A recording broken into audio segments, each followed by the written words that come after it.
이제 이재명 대표의 아기다리 고기다리던 공직선거법 2심 오늘 이제 재판이 시작이 됐는데 오늘은 뭐 특별히 나온 얘기는 없었던 것 같고요. 이제 일정을 거의 확정을 했더라고요.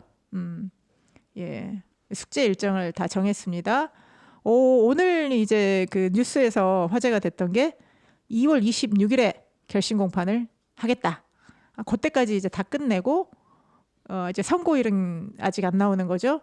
그랬을 때 2월 26일에 결심 공판 끝나면 3월에는 선고가 되겠네. 이제 이런 일정이 나왔습니다. 통상적으로 아무리 길어야 한 달 안에 그 선고가 나오는 건데 2주면 충분할 수도 있습니다. 그러니까 그 1심 재판부의 의견들을 대부분 상당 부분을 그대로 받아들인다면 더 써야 될 게 많지 않거든요. 그러면 2주일 안에도 나올 수 있기 때문에 3월 12일에 맞출 수도 있는 겁니다. 제가 보기에는. 그러니까요. 그래서 벌써 다음 공판은 2월 5일이고 오늘 이제 2심 재판부가 이 재판을 신속하게 하겠다 의지를 많이 보여줬지 않습니까? 새로운 재판도 배당 안 낸 상태이고요. 그래도 이재명 대표 측의 증인 신청을 또 받아줬더라고요. 17명을 다 받지는 않을 거고 예. 12일과 19일에 다 할 수 있도록 대표 선수 하나씩만 뽑아내라. 그러니까 그리고 앞으로 남은 공판은 결심까지 5번밖에 없다. 네. 지금 이렇게 이야기한 그래서 겁니다. 이제 어쨌든 우리가 그러니까 예측 가능성이라도 그나마 준 게 다행인 것 같아요. 선거법 1심 선거법 2년 2개월 끌었지 않습니까? 진짜 앞이 안 보이는 그 긴 여정들을 해왔는데 어쨌든 앞으로 이렇게 하겠고 늦어도 3월 말 아니면 진짜 한 3월 12일 정도면 좀 2심이 판결이 나지 않을까 이런 계획표를 제시했다는 점에서 의의가 있는데 오늘 또 항소심 이 시작 전에 또 어제 논란이 있었습니다. 예, 위헌법률 심판 제청을 했다. 공직선거법이 헌법에 위배된다라고 했는데 그거 어제 오늘 나온 얘기는 아닌 것 같은데. 이건 이제 재판부가 안 받아주면 그만이잖아요. 네. 안 받아줄 수밖에 없는 게 1심만 2년 2개월을 했는데 그때는 뭐하고 가만히 있다가 이제 와서 시간 끌기용으로 이거 하는 걸 받아줘야 될 이유는 별로 없어 보입니다. 이게 첫 번째 이유고요.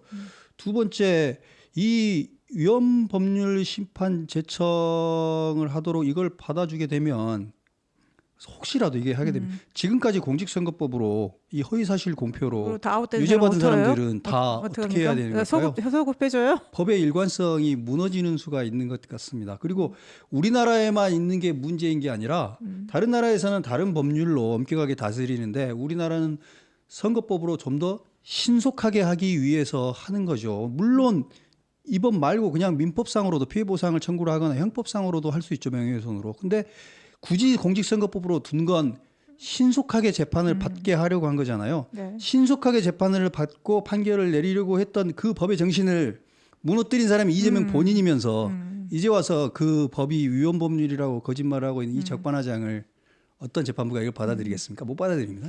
그러니까 공직선거법이 신속하게 처리돼야 되는 이유는 그만큼 공직자이기 때문이잖아요. 공직자가 그 잘못된 그 선거 행위로 인해서 공직자가 됐을 때는 그 사람을 빨리 공직에서 박탈해야 된다는 취지지 않습니까? 그래서 선거법이 633 제도가 있는 건데 그냥 너무 이게 당연한 것처럼 뭐 늘어지면 늘어진가 보다 이런 식의 관행도 앞으로는 없어져야 되고요. 우리나라에만 있는 공직선거법이다라고 얘기를 하면 지금 이렇게 제1야당 대표가 이 수많은 혐의를 가지고 정당의 대표를 하는 것도 우리나라에만 있는 거 아닐까요? 이런 현상도? 글쎄요. 제 걱정은 이렇게 해가지고 재판부가 이 위헌법률 심판 제청을 하지 않고 그래 버렸을 때 이재명 측에서 뭐 변호인이 사임을 하고 그 다음에 뭐 재판부 기피 신청을 하고 또 그런 거 해버릴까 봐 무섭습니다. 물론 그것도 안 받아줘 버리면 그만인데 그렇게 막장까지 갈 수 있을 것 같아요. 근데 이 모든 행위들이 위헌법률 심판 청구를 한다는 것 자체가 뭘 의미합니까? 본인이 유죄라는 걸 이미 예감하고 이렇게 하는 거잖아요. 스스로 판사에게 유죄 심증을 국민에게 이재명은 유죄라는 심증을 계속 더 강하게 심어주고 있는 거예요. 어찌 보면 국민들의 마음의 법정에서는 이재명은 유죄예요. 판사에게도 그렇겠지만 정말 어찌 보면 심리적으로는 최악의 수를 두고 있는 겁니다. 이게. 글쎄요. 만약에 본인이 무죄라면 빨리빨리 해주세요. 그럼요, 당연하죠. 그냥 빨리빨리 해서 이거 혐의를 벗고 대권 나가야 되는데 왜 빨리빨리 해달라고 안 하는지 정말 그 의미를 다 국민들도 알고 이제 있는 국민들이 건데. 다 알아버린 거예요. 시간을 네. 끄는 이유는 저놈이 죄가 있기 때문이다. 근데 참 어제 민주당 법률 대변인, 민주당 대변인도 많더라고요. 그래서 법률 대변인 이건태 의원이 뭐 위헌 법률 심판 제정 신청에 관한 언론 보도에 관해서 알려드린다고 하면서 이재명 대표의 변호인은 신청을 하지 않았습니다. 다만 변호인단에서 신청을 신중히 검토 중인 것으로 알고 있습니다. 이거 말장난 아닙니까?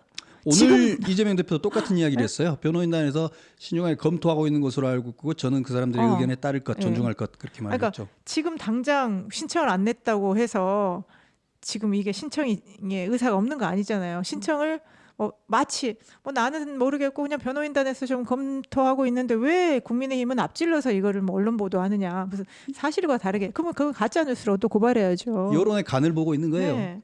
그러면서 이재명 대표는 항상 그런 식이잖아요. 내가 먼저 나 이렇게 하겠다고 말 안 하고 옆에서 누가 쓱 얘기하면 그것도 좋은 생각인 것 같다. 나는 검토 중이다. 옆에서 그렇게 얘기하면 나도 긍정적으로 받아들일 것 같다. 이런 식으로 얘기를 하는데 그 뜻이 무엇입니까?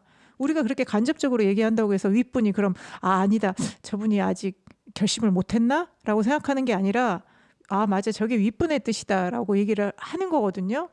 그런데 이런 것들을 약간 다른 얘기라면 대북 송금 사건에 대해서 이화영 부지사가 보고를 했냐 안 했냐 이런 얘기를 할 때 나는 직접 보고받은 게 없습니다라고 얘기는 하지만 다 아래에서 움직일 때는 윗사람의 뜻을 받아서 하는 거거든요. 그게 명시적이든 묵시적이든 간에. 정확하게 재판부에 의견서를 이재명의 변호인단이 제출을 했습니다. 의견서를 제출을 할 때 의뢰인 이재명의 의사를 무시하고 제출했겠습니까? 말도 안 되는 소리죠. 그러니까. 이재명의 지시가 있었다고 봐야 됩니다. 지시가 있었다고 봐야 되는데 재밌는 대목은 이거예요.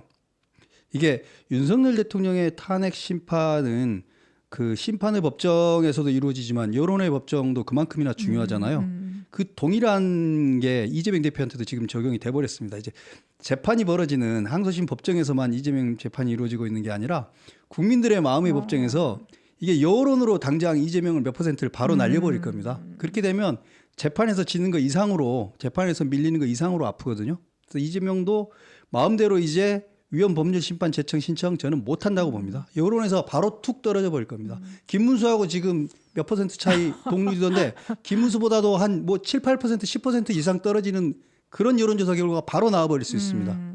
그때는 이제 부랴부랴 처리한다고 그러겠죠. 그러니까요. 그래서 한마디만 덧붙이면 그래서 법률 대변인 이건태 의원이 어제 그 장황하게 또 이 보도에 대해서 말하면서 이재명 대표는 재판 제안을 한 사실이 없습니다. 공선법 사건 재판은 절차대로 정상 진행 중입니다. 오히려 검찰이 재판을 지연시켜온 것은 주지의 사실입니다. 라고. 이게 바로 이재명 논법인데요. 대장동 책임자는 윤석열, 대장동 주범은 윤석열이다. 적반하장어법이잖아요. 네. 이재명 옆에 있으니까 그런 적반하장어법을 민주당 국회의원들도 배우는 모양입니다. 정말 적반하장입니다. 그러겠죠. 대장동은 또 유동규가 다 했다. 요즘 또 계속 그렇게 하고 있는 것처럼. 네. 근데 또 민주당은 또 그 주변에 있으면 그 논리가 이렇게 좀 약간 합리화 되는 거가 되나 봐요. 하도 그렇게 들으니까 이거 정말 검찰의 무리한 탄압이고 윤석열의 정적 죽이기도 이런 식으로 좀 이렇게 되는 것 같아요, 사람이. 예. 자기들끼리만 같은 교리를 믿는 집단들끼리만 놀다 보면 정말 그 안에서 자기들끼리만 완전히 세상으로부터 떨어지는 거겠죠. 근데 지금 그러고 있는 것 같아요. 그래서 지금 이제 민주당의 많은 의원들이나 당원들이 있겠지만 과연 그러면 이재명 대표 주변에서 이런 의사결정을 하는 사람들이 도대체 어떤 사람들이 이런 것들을 제안을 할 것이며 예를 들어 그러겠죠. 여론조사가 이렇게 나오는 건 문제 있는 것 같습니다. 이렇게 나올 리가 없습니다. 이 탄핵 국면에 이거는 분명히 여론에 뭔가 조작이 있는 것 같습니다. 여론조사를 한번 조사 회사를 한번 점검해 봐야 되지 않겠습니까? 라고 누가 얘기하겠죠? 그러면 이재명 대표는 그래요? 그럼 한번 해보시죠. 그러면 거기에 또 막 불이 붙어서 가는 지금 약간 그런 분위기인 것 같은데 과연 이런 의사결정을 하는 데 있어서 민주당의 전략적 판단의 단위가 있는 것인지가 의심스러울 정도로 이렇게 여론이 이 민주당을 외면하고 있음에도 불구하고 지금 가던 길에서 이 방향을 전환하지 못한다는 거. 그게 지금 민주당의 가장 심각한 문제이고 이게 전환이 안 될 것 같아요. 예. 예, 이 부분 방금 말씀하신 그 부분 매우 중요한 포인트인 것 같은데 저는 이 포인트를 이재명 대표와 민주당에만 국한시키지 말고 한국 정치 전반에 한번 맞습니다. 확장해서 봐야 될 필요가 네. 있는 것 같아요.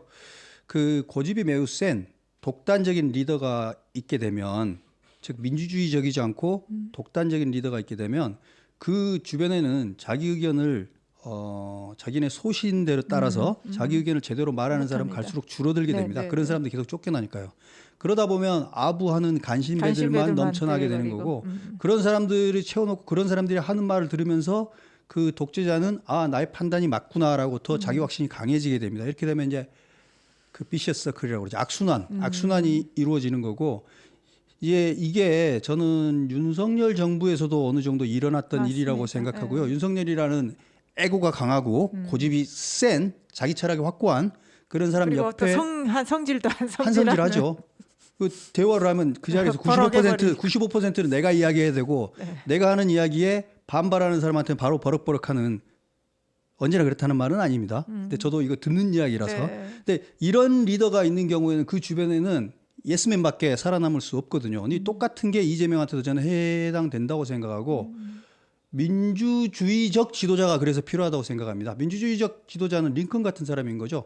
그러니까 라이벌들, 나의 정적들, 나의 원수들을 내 옆에 두면서 그 사람들의 말을 참고하면서 스스로 경계에 삼을 수 있는 그런 민주주의적인 리더가 진정 실력 있는 사람인 거죠. 누가 가장 똑똑하고 뛰어난 사람인가?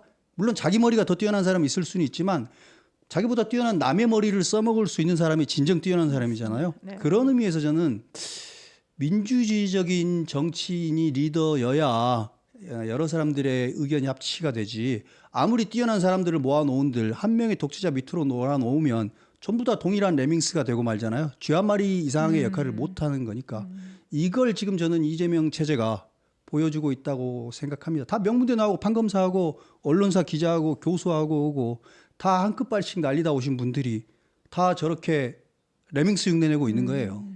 윤석열 대통령한테 이런 쓴소리를 해서 죄송합니다만 마찬가지입니다. 그 뛰어난 능력을 가지고 있는 장관들을 데리고 그 뛰어난 역량들을 가지고 있는 국회의원들과 장관들을 가지고 윤석열 대통령 낙제점이에요. 썩 제대로 한 거 없습니다. 아무리 이재명이 민주당이 못하게 막았다고 하지만 그럼에도 불구하고 그 안에서 슬기롭게 헤쳐나가는 방법 얼마든지 찾아낼 수 있었을 겁니다. 근데 윤석열 대통령도 상당히 독단적인 리더였던 거고 이재명 대표도 무지막지하게 독단적인 리더였던 거 이런 것들이 저는 이제 와서 한국 정치의 고름이 골마 터지는데 큰 이유가 됐다고 생각합니다. 그렇죠. 그런데다가 그러니까 어떤 그런 독단적이고 전체주의적인 리더십에다가 그 리더들이 만들어 놓은 정당과 이런 어떤 정부 시스템 그런 것들이 다 문제가 있는데 그러다 보니까 지금 뭐 여론조사 결과에 의해서 마치 뭐 국힘은 뭐 잘했냐라는 것처럼 나오는데 또 한 축이거든요. 우리 지금 이 민주주의를 퇴행시킨 또 한 축인 거에 대해서는 반성을 해야 되고요.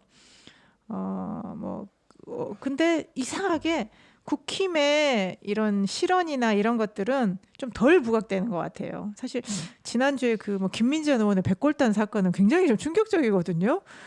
그리고 뭐 어제 권성동 의원은 또 문영배 헌법재판관이 이재명 대표하고 되게 친하다. 그 어머니 상에 뭐 문상할저라고 친하다 했는데 그게 이제 사실이 아니었지 않습니까? 예. 뭐 권성동 의원은 그걸 이제 본인이 실언했다. 뭐 그렇게 해서 뭐 사과는 했더라고요. 그렇게 사과하고 인정이라도 하면 그나마 다행입니다. 그러니까요. 민주당은 예. 사과도 없고 인정도 없습니다. 네. 그러니까 지금 좀 그러죠. 그러니까 요즘 이제 말도 안 되는 무슨 가짜 뉴스 뭐 이런 거 퇴치한다고 하면서 이화영 부지사 대북송금 재판 관련해서 연어술 파티 그거 다 거짓으로 판명이 됐잖아요. 그거에 대해서 민주당 측에서 한마디 한 걸 제가 들어본 적이 없어요. 그러게요. 그거야말로 가짜 뉴스 아닙니까? 그것부터 저기 검열해야 되는 거 아닙니까? 그런 말 퍼뜨린 사람들. 예. 그래서 어쨌든 민주당이 그 카톡 계엄령이라는 이게 발목 잡혀가지고 뭐 여러 가지 이제 악재들이 민주당에 오는 것 같은데요. 항상 저랑 박병수 대표님이랑 얘기하는 게 결국은 이제 이 민주주의 위기가 정당 민주주의 위기로부터 비롯된다라는 거를 사실 저희가 많이 강조를 하고 있기 때문에 앞으로 이 부분들이 많이 제도적인 거든 문화적인 거든 많이 달라져야 된다. 그렇게 말씀을 드리겠습니다.